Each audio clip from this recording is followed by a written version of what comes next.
The drive up the mountain took 3 hours. 3 hours of winding roads, pine trees, and silence. Exactly what I needed after 18 months of non-stop work, video calls at 3 a.m., and living out of hotel rooms across 3 continents. My cabin. My sanctuary.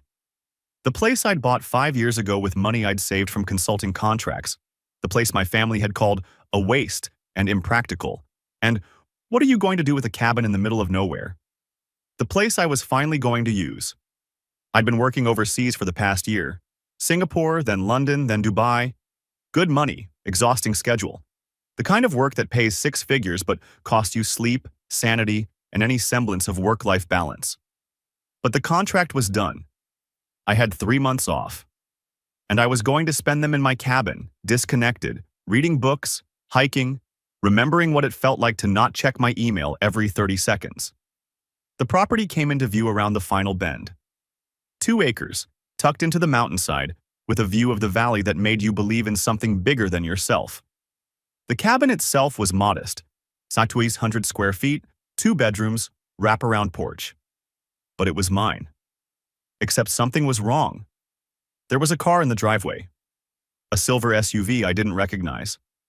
And on the porch, furniture I definitely hadn't left there. A swing. Potted plants. A welcome mat that said, "The Hartley family." My last name is Morrison. I pulled up next to the SUV and sat there for a moment, trying to process what I was seeing. Maybe I'd given someone permission to use the place and forgot? No, I was meticulous about that sort of thing. Maybe it was a rental mistake. I'd never listed it on Airbnb or anything. I got out of my car slowly, walked up the porch steps. The front door was painted a different color, barn red instead of the forest green I'd left it. What the hell? I tried my key. It didn't work. The lock had been changed. Now I was going from confused to angry. I knocked. Loud, firm, the kind of knock that said, "I need answers and I need them now." Footsteps inside. The door opened. My sister Vanessa stood there in yoga pants and a oversized sweater, coffee mug in hand, looking at me like I was a door-to-door salesman. "What do you want?" she said. I blinked. "What do I want? What are you doing here?" "I live here." She said it like it was obvious, like I was the one being unreasonable. "You live here," I repeated slowly. "In my cabin." "Your cabin that you never use?" "Yeah. We've been here since last spring." Behind her, I saw a man appear, her husband Kyle, looking annoyed at the interruption. And behind him, an older couple I vaguely recognized as Kyle's parents. "Who is it?" Kyle called out. "My brother," Vanessa said, not moving from the doorway, not inviting me in. "The one who bought this place and then abandoned it for his fancy international career." "I didn't abandon it. I've been working." "For a year. You haven't been here in over a year." "So you just moved in? Without asking?" She shrugged. "Dad said you weren't using it. Said it was just sitting here empty, waste of a perfectly good property. We needed a place and you clearly didn't care about this one." I felt my jaw clench. "Dad said." "Dad doesn't own this cabin." "I do." "Technically," Vanessa said, taking a sip of her coffee like we were discussing the weather. "But you're never here. We are. We've been taking care of the place, keeping it maintained, actually using it." "Taking care of it?" I gestured at the changed lock, the painted door. "You changed the locks." "For security. There's been break-ins in the area." "I'm not a break-in. I'm the owner." Kyle appeared beside Vanessa, crossing his arms.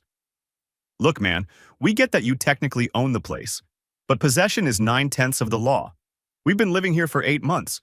We've established residency. You can't just kick us out." I stared at him. "Possession is..." "Are you serious right now?" "Very serious," Vanessa said. She stepped forward slightly, and I caught a whiff of the expensive coffee she was drinking. My coffee maker. My coffee beans that I'd left in the freezer. "What did you think was going to happen? That you'd show up after a year and we'd just leave because you felt like using your cabin for once?" "Yes," I said flatly, "because it's my cabin." She laughed. Actually laughed. "God, you're so entitled. You buy this place, show up maybe twice in 5 years, and then act like we're the bad guys for actually living here. Do you know what this place was? Empty. Cold. A waste.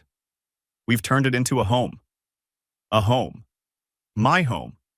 That I bought. With my money. Money you made while ignoring your family, Vanessa shot back. Money you spent on yourself instead of helping any of us. But sure, wave your ownership papers around. That's so like you. I felt something snap inside me. Not anger exactly. Something colder, clearer. Get out, I said. No. Get out of my cabin, now. Vanessa's expression hardened. Or what? You'll call the police? She pulled out her phone, held it up mockingly. Go ahead, I'll call them for you. Tell them the owner of this property, she said it with air quotes, is harassing his sister and her family who've been peacefully living here for months. See how that goes. Kyle's parents had come to the door now. His mother, a thin woman with sharp eyes, looked me up and down. Young man, she said in that tone that's certain middle-aged women perfect, the one that implies you're being unreasonable just by existing. My son and his wife have been nothing but responsible tenants here. They've paid for utilities, maintained the property, even made improvements. If you had cared about this place, you would have been here. I'm here now, I said. Too late, Vanessa said. We're established. We're not leaving just because you decided to take a vacation. I looked at my sister, at her husband, at his parents standing in my doorway like they had any right to be there, at my cabin, my sanctuary, my property that I'd worked my ass off to buy while everyone in my family told me it was stupid. You really think you can just take my property, I said quietly. You think because I was working overseas, because I wasn't using it every single day, that gives you the right to move in, to change my locks, to live here like it's yours. We didn't take anything, Vanessa said. We borrowed it, and since you weren't using it, you didn't ask. You weren't here to ask. I have a phone, she scoffed. Like you ever answer it. You're always too busy with your important work, your important clients, your important life that doesn't include your family. This has nothing to do with family. This is about property, legal property that you are currently trespassing on. Trespassing? Kyle laughed. Dude, we live here. We get mail here. We've been here almost a year. You're the trespasser. I pulled out my phone, pulled up my documents folder, found what I needed. Here, I said, turning the screen to show them. Property deed. Purchased 5 years ago. Title in my name. Andrew James Morrison. Not Vanessa Morrison Hartley, not Kyle Hartley, not anyone but me. Vanessa barely glanced at it. So, we know you own it. That doesn't mean you can just kick us out. We have rights. What rights? Squatters' rights. Adverse possession. Look it up. I did know about adverse possession. I also knew it required years, not months, and definitely required the owner to not show up asserting their claim. You've been here 8 months, I said. Adverse possession requires years. Different in every state, but definitely more than 8 months. We'll see what a lawyer says, Kyle said. Please do. I smiled. It wasn't a friendly smile. Call a lawyer, call the police, call whoever you want, because I'm done talking. I walked toward the door. Vanessa moved to block me.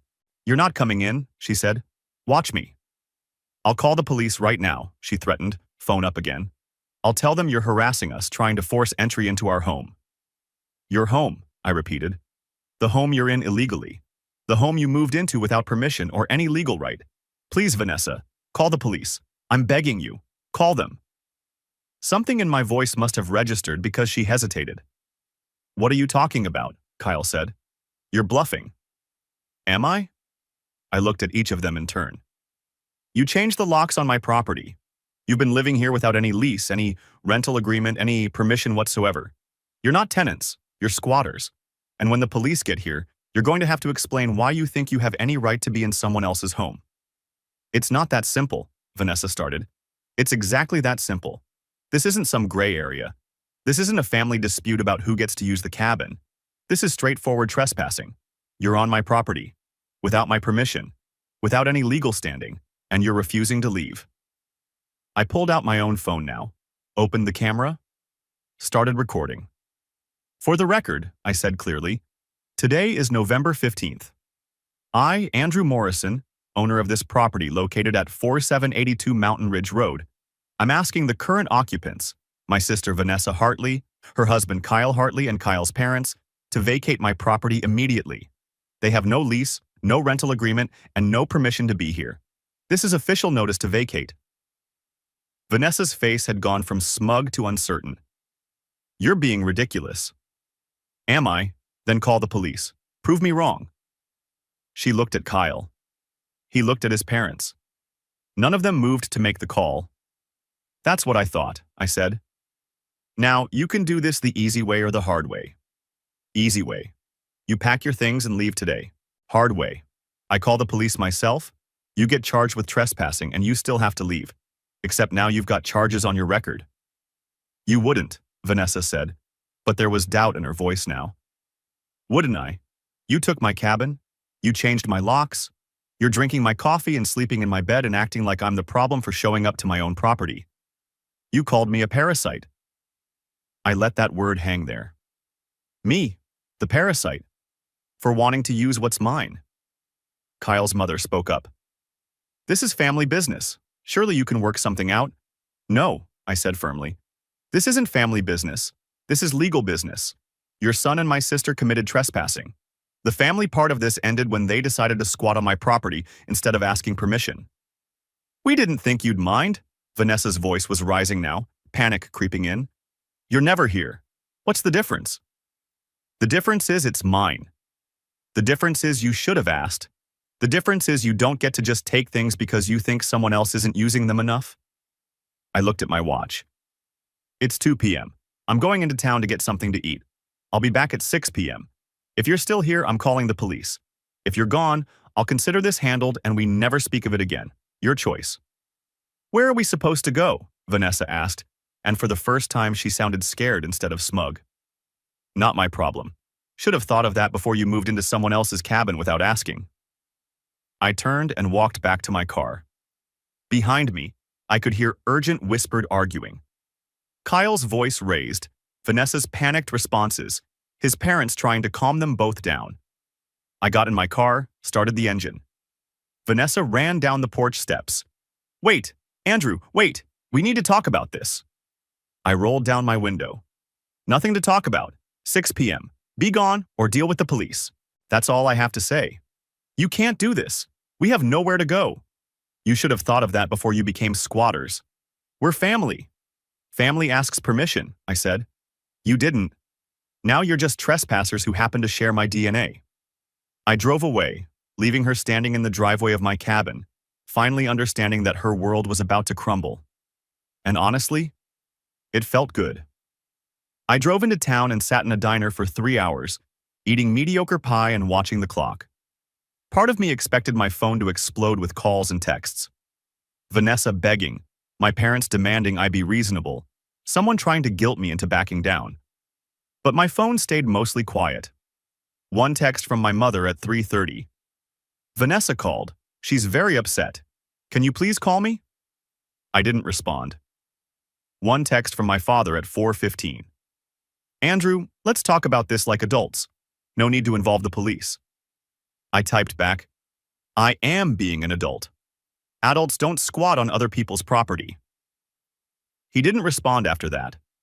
At 5:45, I paid my check and drove back up the mountain. The sun was starting to set, casting long shadows through the pine trees. The temperature had dropped. It would be cold tonight. Perfect cabin weather, actually. Fire in the fireplace, blanket on the couch, the kind of peace I'd been dreaming about for months. I pulled up to the cabin at exactly 6 p.m. The silver SUV was still there. My jaw clenched. Of course they hadn't left. They probably thought I was bluffing. That family loyalty would make me cave, that I'd show up, see them still there, and just accept it. They were wrong. I got out of my car and walked up to the porch. Before I could knock, the door opened. Kyle stood there, looking less confident than he had 4 hours ago. Behind him, I could see suitcases and boxes stacked in the living room. They'd started packing, at least. We need more time, he said. No. Come on, man. Be reasonable. It's almost dark. We have a 3-hour drive to my parents' place. We'll leave first thing tomorrow morning. You've had 8 months to find somewhere else to live. You've had 4 hours to pack. You don't get to squat on my property for one more night." Vanessa appeared behind him, eyes red from crying. "Andrew, please. Just one night. We'll be gone by dawn, I swear." "Should have thought of that before you moved in without permission." "We didn't think—" "No," I interrupted. "You didn't think. You didn't think I'd actually come back. You didn't think I'd care. You didn't think I'd enforce my property rights. You thought you could just take what wasn't yours because you wanted it, and I wasn't using it." "It's not like that," Vanessa said weakly.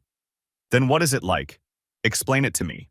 Because from where I'm standing, you committed trespassing, lived rent-free on my property for 8 months, and now you're mad that there are consequences." Kyle's mother appeared, dabbing at her eyes with a tissue. "This is so unnecessary. We're family. Family works things out. We would be working things out if they'd asked permission in the first place. They didn't. They just took. And now I'm taking back what's mine." "You're being cruel," she said. "I'm being clear. There's a difference." I pulled out my phone, opened it to my recent calls. "Last chance. Are you leaving? Or am I calling the sheriff?" They looked at each other. Some silent communication passed between them. "We need another hour," Kyle said. "We're almost packed, but—" I dialed. Put the phone to my ear. "Wait," Vanessa lurched forward. Okay, we're leaving. Just don't call them, please." I lowered the phone. Didn't hang up. Just waited. They moved faster after that. Kyle and his father started carrying boxes and suitcases out to the SUV. His mother supervised, making passive-aggressive comments about family loyalty and forgiveness. Vanessa moved through the cabin like a ghost, grabbing things with shaking hands. I stood in the doorway and watched. Didn't help. Didn't move. Just witnessed them dismantling the life they'd built in my space. It took 30 minutes. When the SUV was packed, Kyle came back one last time. "The key," I said, holding out my hand. He pulled a key from his pocket, dropped it into my palm without making eye contact. "The door's been repainted," he said, "and we changed out some of the furniture.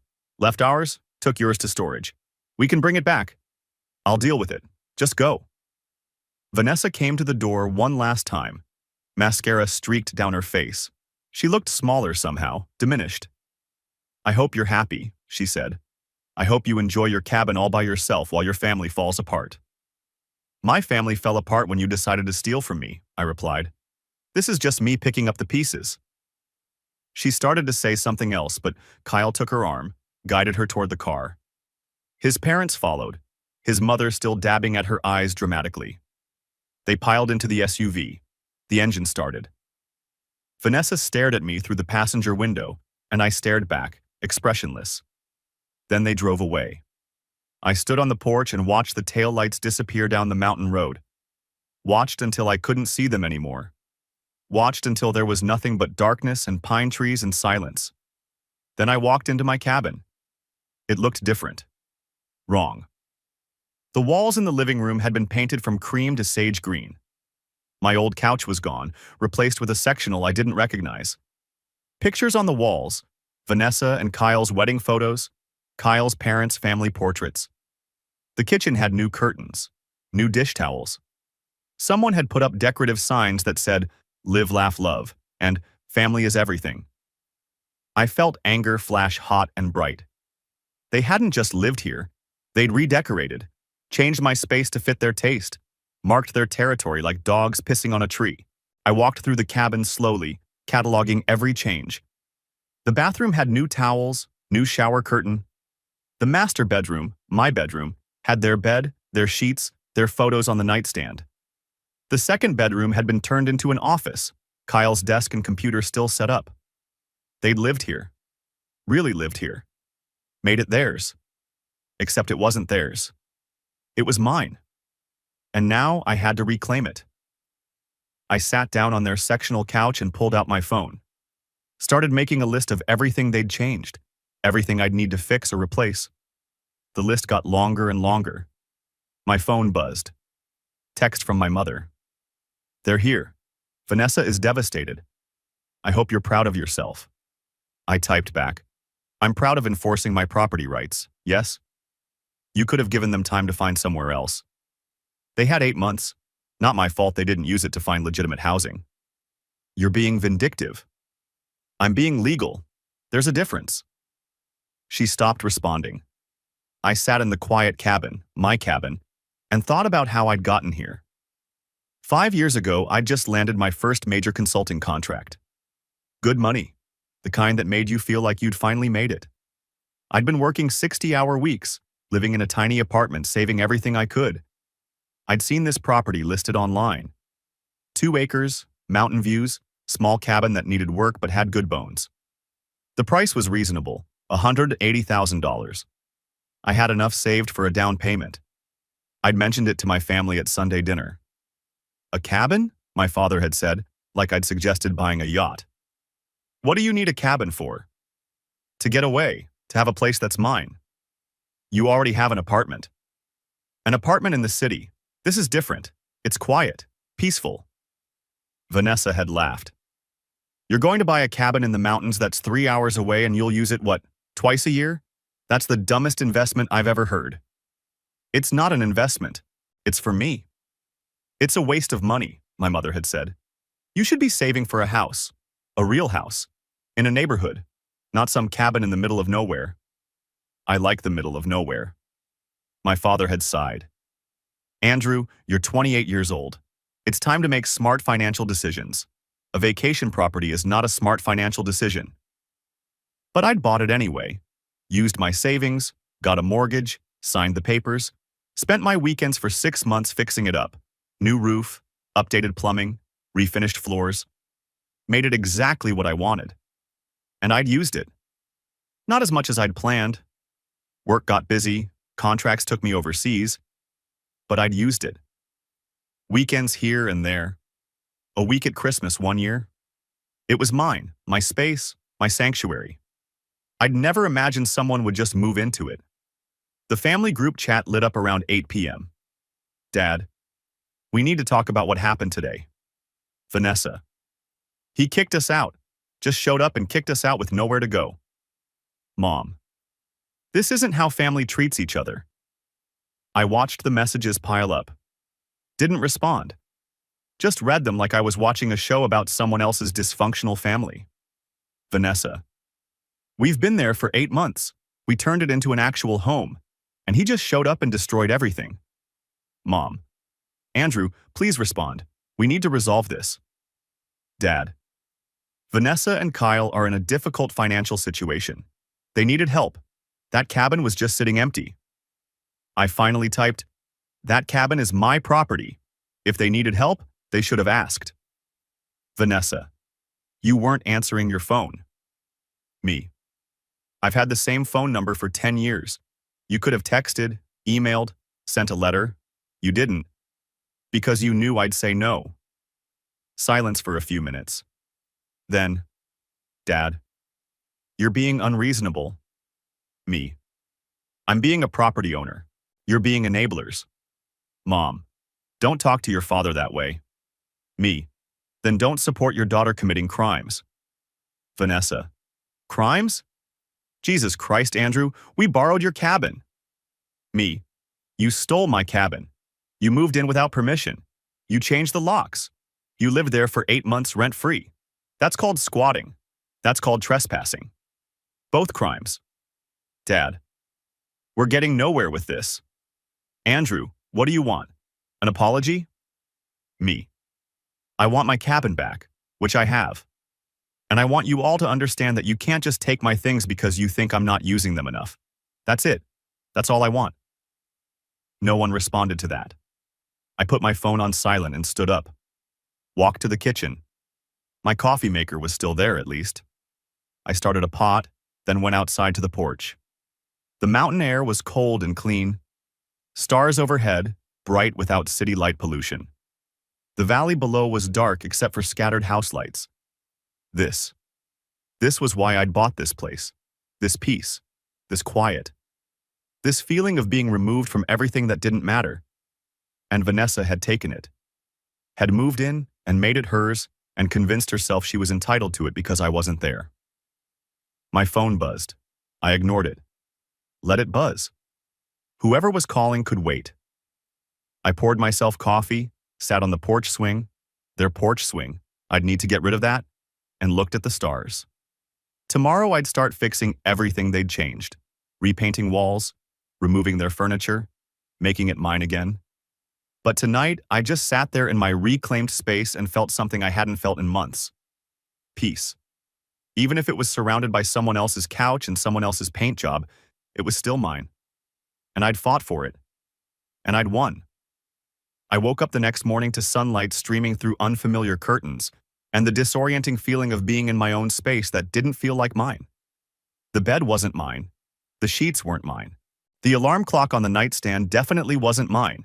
It was one of those fancy sunrise simulation things that cost $200. I got up, made coffee in my coffee maker with beans they'd left behind, and started working. First order of business: documentation. I walked through the entire cabin with my phone, taking photos and videos of every change they'd made. The sage green walls, the sectional couch, the new light fixtures in the kitchen, the bathroom renovations. They'd replaced my basic shower curtain with a glass door. The deck furniture, everything.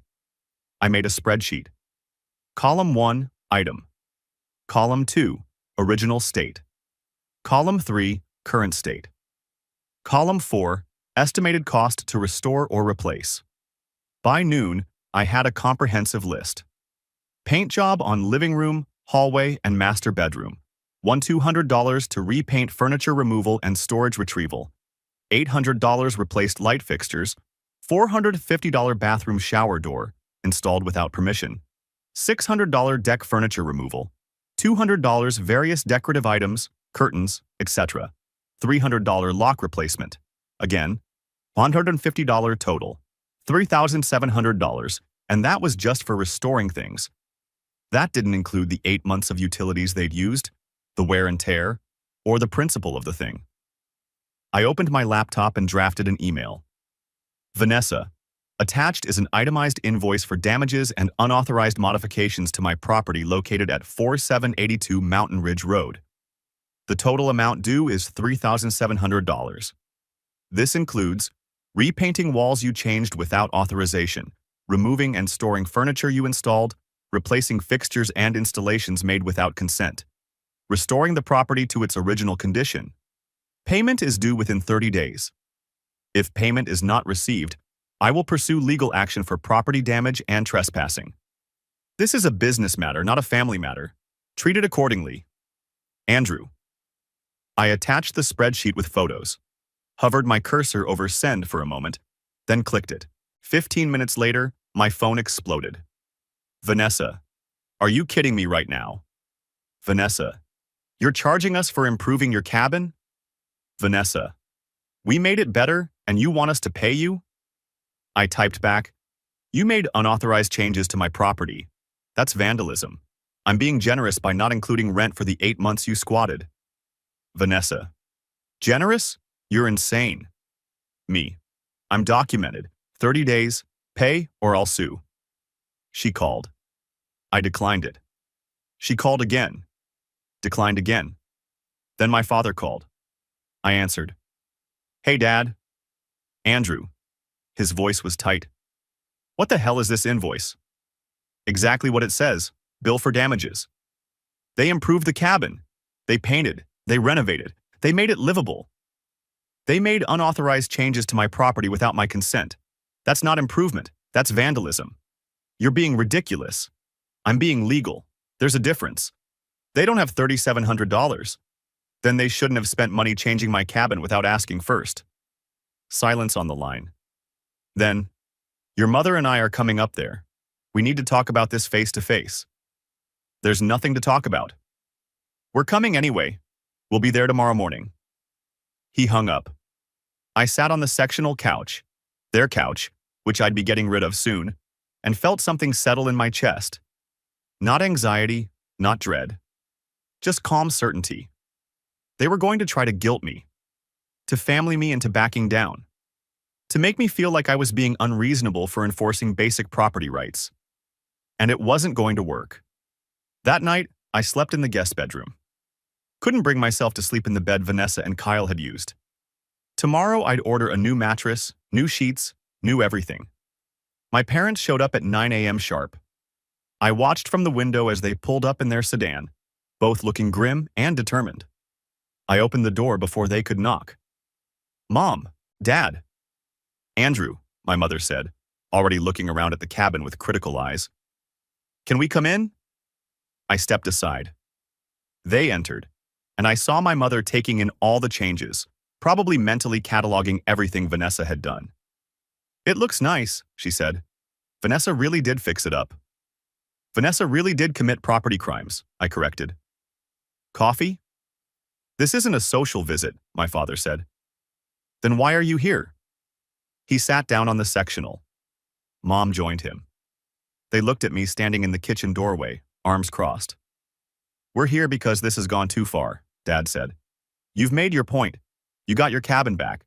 Now you need to drop this invoice nonsense and let your sister and her family recover."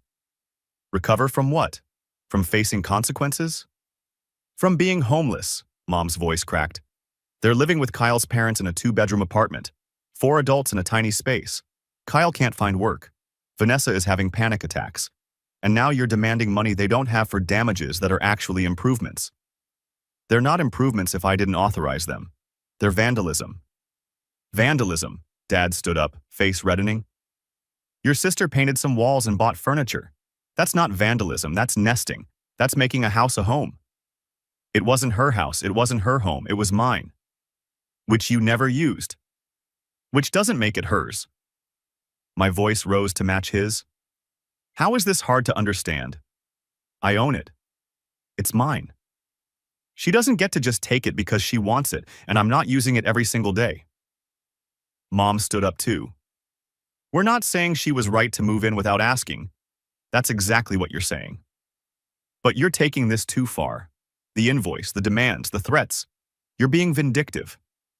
"I'm being legal." "You're being cruel," she said softly. "This isn't the son I raised. The son you raised would have rolled over and let Vanessa do whatever she wanted because keeping the peace was more important than standing up for myself. Maybe I'm not that son anymore." Dad ran his hand through his hair. "What do you want, Andrew? What's the end game here?" "I want my property restored. I want compensation for damages, and I want everyone to understand that you can't just take things that don't belong to you." "For $3,700. That's what it costs to fix what they broke. They can't pay it. Not my problem." "Not your—" Mom's voice broke. "Andrew, she's your sister. She's family. Family asks permission. Family respects boundaries. Family doesn't squat on your property and then call you a parasite when you show up." That landed. I saw it in their faces. The memory of what Vanessa had said. The way she'd treated me when I'd arrived. "She was upset," Mom said weakly. "She was entitled. She still is. And you're enabling it by being here, trying to make me the bad guy for enforcing basic property rights." "We're trying to keep this family together," Dad said. "The family was broken long before I showed up at my cabin. Vanessa broke it when she decided my things were hers for the taking. You broke it when you told her I wouldn't mind. Don't put this on me." Silence. The kind that fills a room and makes everyone uncomfortable. Finally, my mother spoke. "What if we pay it? The $3,700. Your father and I, we could—" "No. Andrew. No.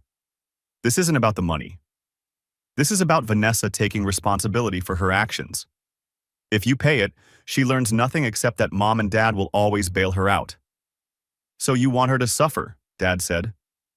"I want her to learn. There's a difference." Mom was crying now. Quiet tears running down her face. "I don't know how we got here. How did it get like this? It got like this because Vanessa has spent her entire life doing whatever she wants and facing zero consequences. And when I finally enforce a boundary, I'm the bad guy." "You're not the bad guy," she said, "but you're not being the bigger person either." "I don't want to be the bigger person. I want to be a person with property rights who doesn't get walked over by his family." Dad pulled out his phone, started typing. "What are you doing?" I asked. "Texting Vanessa, telling her to apologize, telling her to figure out a payment plan, telling her this ends now." "She won't." "She will, because I'm going to make her understand that this is serious, that you're serious. and that if she doesn't handle this, she's going to lose her brother entirely. He hit send, put his phone away, looked at me with tired eyes. "I'm sorry," he said, "for not taking this seriously from the start, for assuming you'd just let it go, for enabling Vanessa's behavior. I wasn't expecting that." "Okay," I said carefully.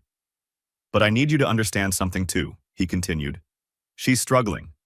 Kyle lost his job 6 months ago. They lost their apartment. They were desperate. And when I mentioned your cabin was empty, she saw it as a solution, a lifeline. She could have asked. She should have asked," he corrected. "She should have called you, explained the situation, requested permission. But she didn't, because she was scared you'd say no. And she knew I'd told her you never used the place, so she convinced herself it didn't matter. It mattered. I know that now." Mom had stopped crying.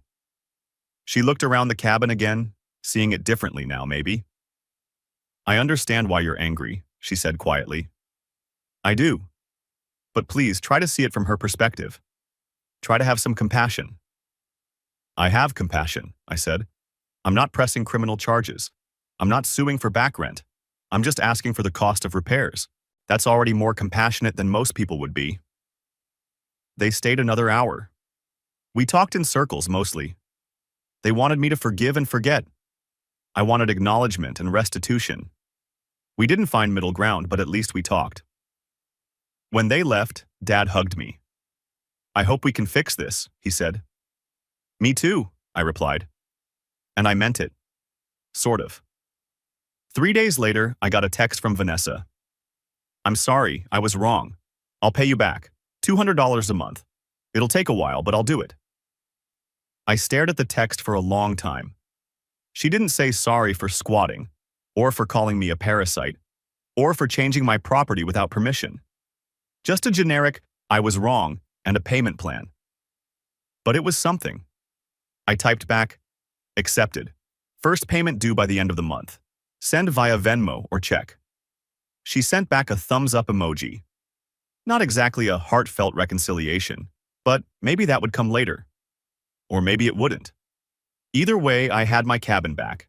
I had a payment plan for damages, and I had boundaries firmly established. The next week, I spent restoring the cabin. Hired painters to redo the walls.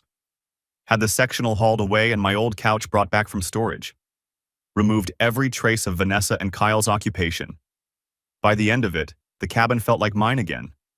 I sat on my porch one evening, watching the sunset, drinking coffee from my coffee maker, and felt something I hadn't felt in a long time. Peace. Real peace. Not the kind you have when you're avoiding conflict. The kind you have when you've stood your ground and won. 3 weeks later, I was sitting on my porch, my actual porch, with my furniture, drinking my coffee, when I got the first payment notification. Venmo. Vanessa Hartley sent you $200. No message, no note. Just the payment. I transferred it to savings and didn't respond. The cabin was mine again, completely mine. The walls were back to cream. My old couch sat in the living room, worn and comfortable, my books on the shelves, my photos on the walls. Even the bathroom was restored. I'd removed the glass shower door they'd installed and put back my simple curtain. It had cost me almost exactly what I'd invoiced them for, and every penny was worth it. I'd taken 2 weeks off work to handle everything, but now I was settling into the rhythm I'd originally wanted. Morning coffee on the porch, afternoon hikes, evening fires. Reading books I'd been meaning to read for years. Actually resting. My phone buzzed. "Mom, can we do Thanksgiving together this year? As a family?" I stared at the text. Thanksgiving was 3 weeks away. "Where?" I typed back. "Our house, everyone, including Vanessa and Kyle." I set my phone down and looked out at the valley. The leaves had turned, brilliant reds and golds against the dark evergreens. It was beautiful. Peaceful. Did I want to drive 3 hours to sit at a table with Vanessa? With Kyle? With Kyle's parents who'd called me cruel? My phone buzzed again. "Please, let's try to be a family again." I picked up the phone, typed, "I'll think about it." But even as I sent it, I knew I wouldn't go. 2 days later, Vanessa called. I almost didn't answer, but curiosity got the better of me. "Hey," she said. Her voice sounded tired. "Hey." Awkward silence. "I sent the payment," she said. "I know, I got it. I'll send the next one on the 1st, like we agreed." "Okay." More silence.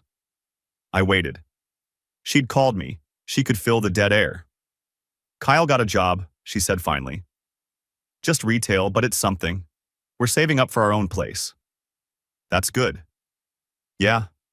Pause. "Look, I know I already said I'm sorry, but I wanted to say it again. For real this time. I was wrong. About all of it. The cabin, the way I treated you, calling you." She stopped. "I was wrong. And I'm sorry." I sat with that for a moment.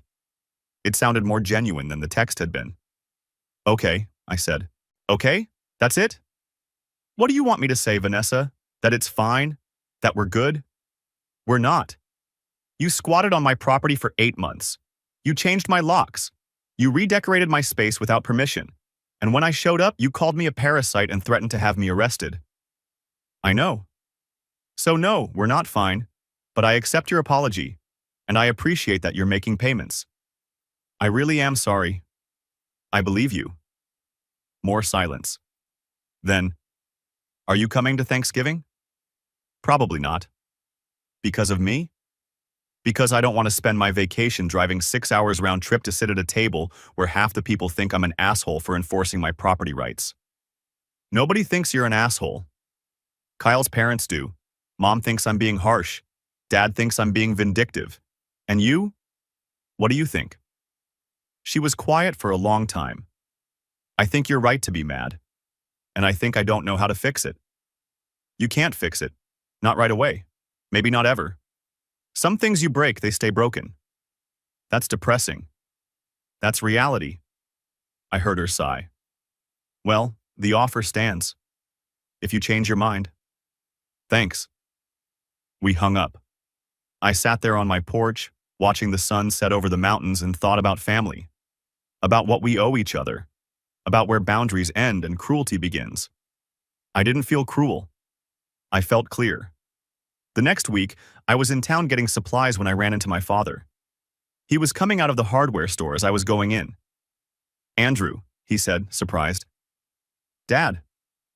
We stood there awkwardly for a moment. "How's the cabin?" he asked. "Good. Back to normal." "Good. That's good." He shifted his bags. "Your mother wanted me to ask about Thanksgiving again." "I'm not coming." "She figured, but she wanted me to ask anyway." He looked at me, really looked at me. "She misses you." "I've been gone for 18 months. She didn't miss me then." "That's not fair." "Isn't it?" I kept my voice level. "I was overseas for a year and a half. You knew where I was. You had my number. How many times did you call just to check in? Not for something you needed, not because of some family emergency. Just to talk." He didn't answer. "That's what I thought," I said. "We're not perfect parents," he said quietly.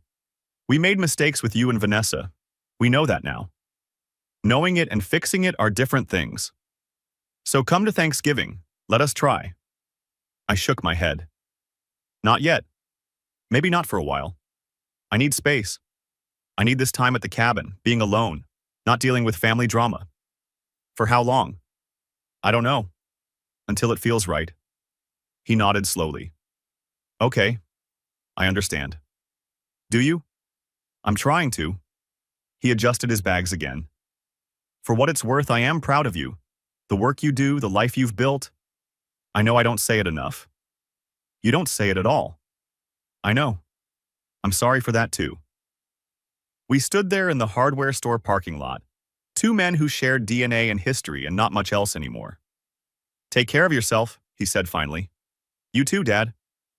He walked to his car. I watched him drive away, then went inside to buy the wood stain I needed. Thanksgiving came and went.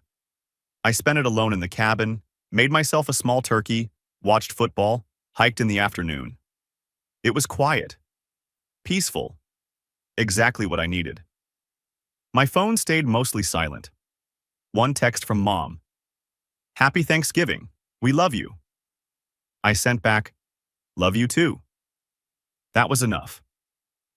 December arrived with the first snow. The cabin looked like a postcard, white-covered roof, smoke from the chimney, the valley below disappearing into winter fog.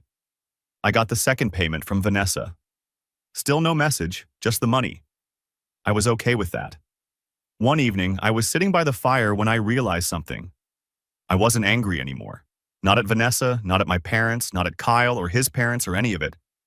I'd gotten what I wanted, my cabin back, my boundaries respected, compensation for damages.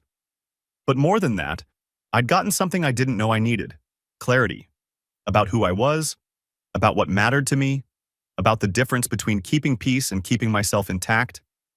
I'd chosen myself. Maybe for the first time in my life, I'd chosen myself over family harmony, and I'd survived it. More than survived, I was thriving. Sleeping better, working better, living better. My phone buzzed. A text from Vanessa. Third payment will be late. Kyle's hours got cut. I'm sorry. We'll send it by the 10th instead of the 1st. I looked at the message. Thought about responding with something cold, something about contracts and agreements. Instead, I typed, that's fine, take care of yourself. 3 dots appeared, disappeared, appeared again. Thank you. I set my phone down and went back to watching the fire. Spring would come eventually. The snow would melt. The cabin would need maintenance, roof repairs, deck staining, all the usual things. But for now, in the dead of winter, in my reclaimed sanctuary, I was exactly where I needed to be. Alone. At peace. In my space that was actually mine. And for the first time in months, maybe years, that was enough. More than enough. It was everything.